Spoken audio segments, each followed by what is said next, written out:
The desert's dirty secrets. Think the people of ancient Egypt were too busy building pyramids and worshipping cats to think about passion. Think again. Behind all that gold and glory was a world of rituals and bedroom customs so jaw-dropping they make modern dating apps look like kindergarten crushes. Tonight, we're digging beneath the sands not for mummies but for the steamy, sacred, and absolutely unhinged truth about how the ancient Egyptians mixed faith, fertility, and forbidden pleasure. Spoiler alert, the Nile wasn't the only thing overflowing back then. From temples that doubled as fertility centers to royal habits that would make a therapist quit on the spot. This is the side of ancient Egypt history teachers politely skipped. Buckle up, because what you're about to hear will make you rethink every hieroglyph you've ever seen. The sacred seduction of the gods. Let's start with the divine drama. In ancient Egypt, the gods didn't just bless fertility, they modeled it. Priests believed human intimacy echoed the sacred acts of the gods themselves. The story of Isis and Osiris wasn't just about love, it was the blueprint for human connection.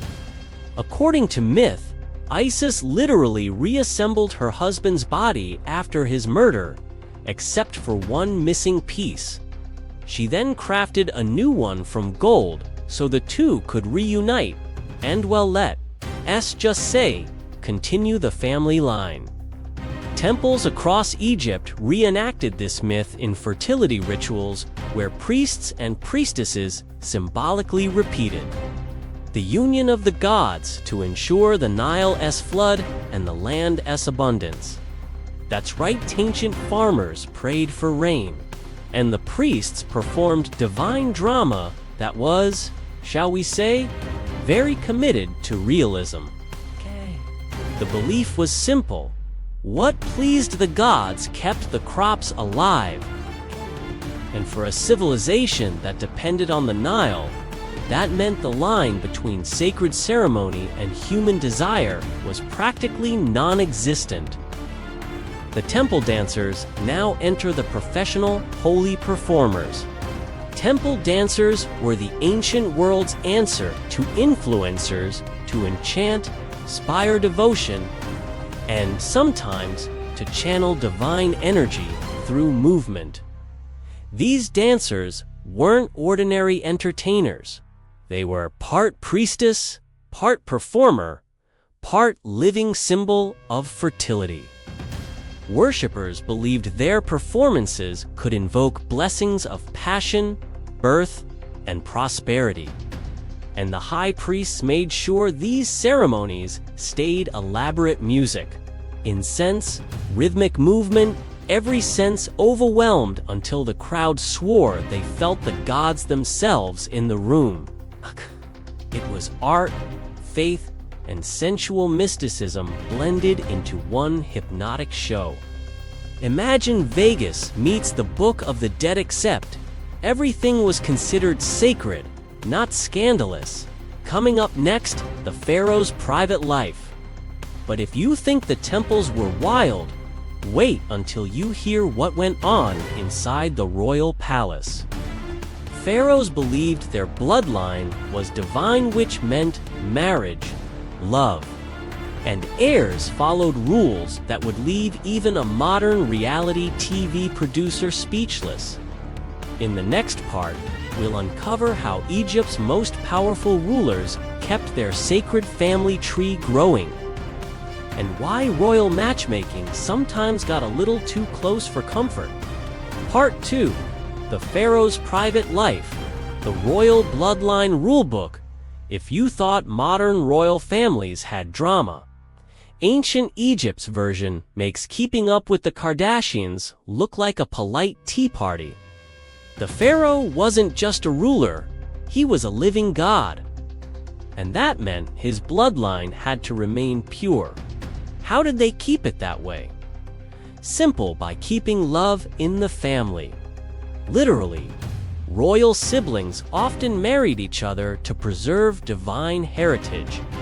The logic went something like this. If you're descended from the gods, marrying outside the bloodline would dilute your sacred power. So yes, brother met sister, and the priest said, "By the power of Ra, you may now seal the royal contract." It wasn't seen as scandalous. It was destiny. The Nile needed heirs, and heaven forbid those heirs be too human. But this wasn't just limited to marriage. Pharaohs took multiple wives, concubines, and favored attendants. Some were foreign princesses. Others were chosen from noble families as political alliances, sometimes just because the stars and the priests said so. The palace wasn't just a home, it was a small empire of ritual, power, and pleasure. Every union had political weight, spiritual symbolism, and an entire staff of attendants ensuring everything went according to divine schedule. The palace of pleasure and power, the royal chambers, weren't simply bedrooms. They were performance stages for the gods. Perfumed oils, lotus flowers, music, and specially blended aroma potions filled the air. The Egyptians believed scent had divine energy. Certain fragrances could awaken desire or honor the goddess Hathor, patron of love and beauty. Hathor's temples even featured wall art showing her offering symbols of joy and renewal to mortals. Scholars interpret many of these images as spiritual metaphors, but others, let's just say, are open to interpretation. For pharaohs, intimacy was a public responsibility as much as a private one. Producing heirs meant maintaining the balance of the cosmic order. No pressure, right? Some records even hint that the royal physicians and astrologers advised the pharaoh on timing the most favorable moon phases, celestial alignments, and even recommended ritual fasting before important nights. Imagine scheduling romance based on your horoscope and your high priest's calendar. That was real life in ancient Egypt's upper class. Royal love potions, but even gods needed a little help sometimes. Ancient Egyptian medicine was full of enhancement recipes made from natural herbs, honey, and exotic ingredients. Pomegranate, dates, and even certain fish were believed to spark desire and increase fertility.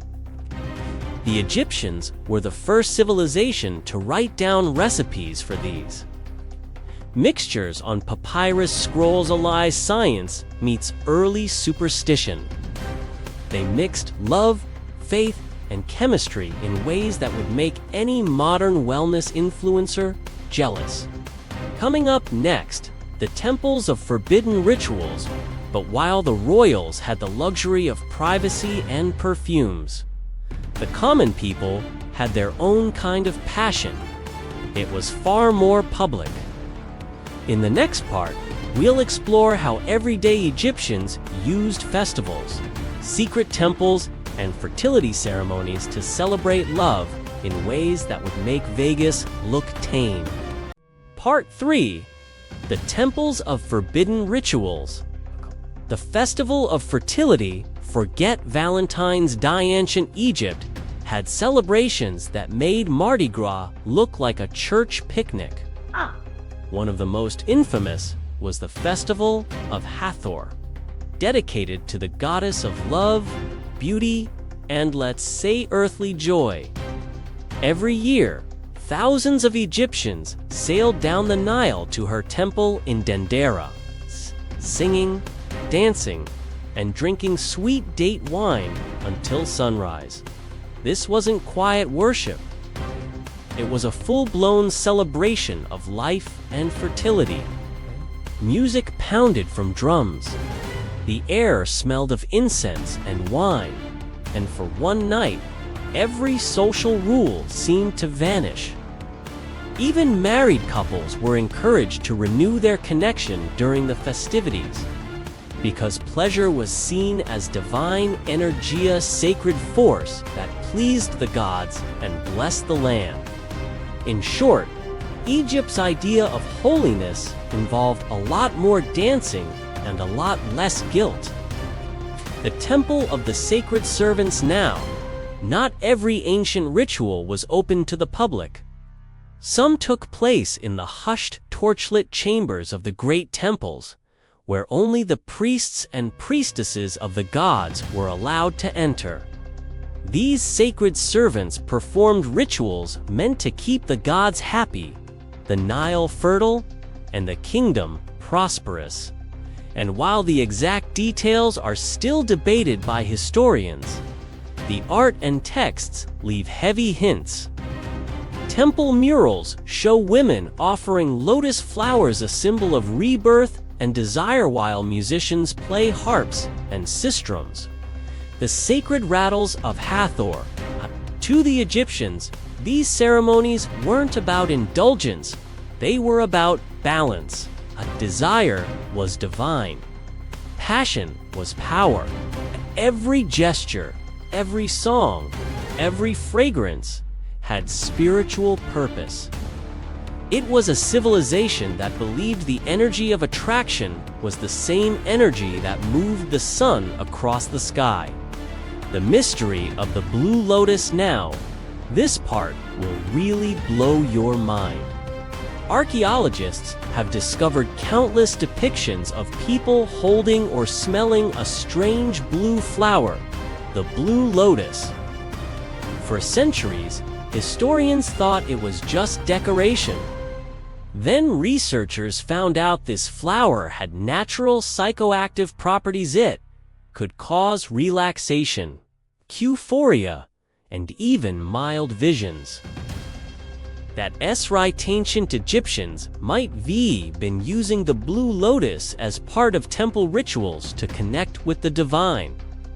It was their version of spiritual enhancement, a fragrant, hypnotic bloom that blurred the line between reality and revelation. The blue lotus became a symbol of rebirth and enlightenment, but also, quietly, of pleasure.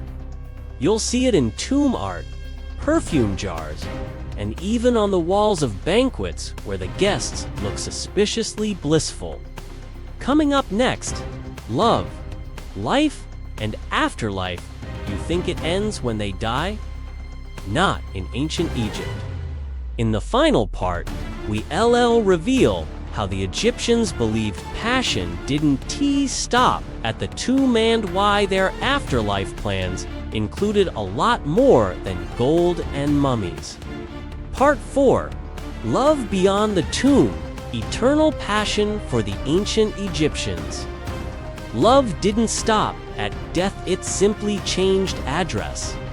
They believed the soul had 3 parts: the ki, a life force, the ba personality, and the ak, the spirit that lived on in the afterlife.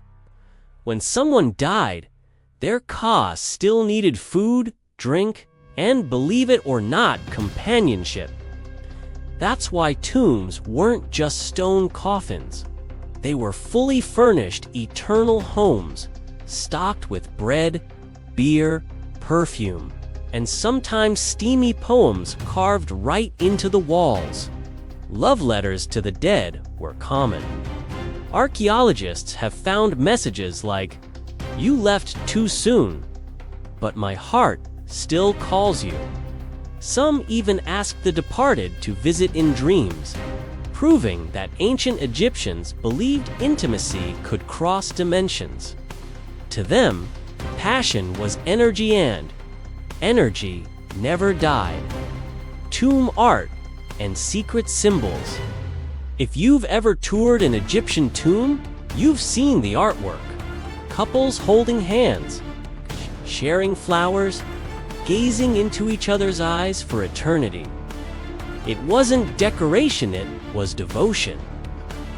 Those images were visual prayers, ensuring the lovers would reunite in the next world. But hidden among the hieroglyphs are symbols that would make even modern historians blush. Lotus buds, fish, honey jars, all coded references to affection and fertility. It was Egypt's way of saying, "We'll meet again, and it'll still be good." Even funerary perfumes were chosen for symbolic reasons.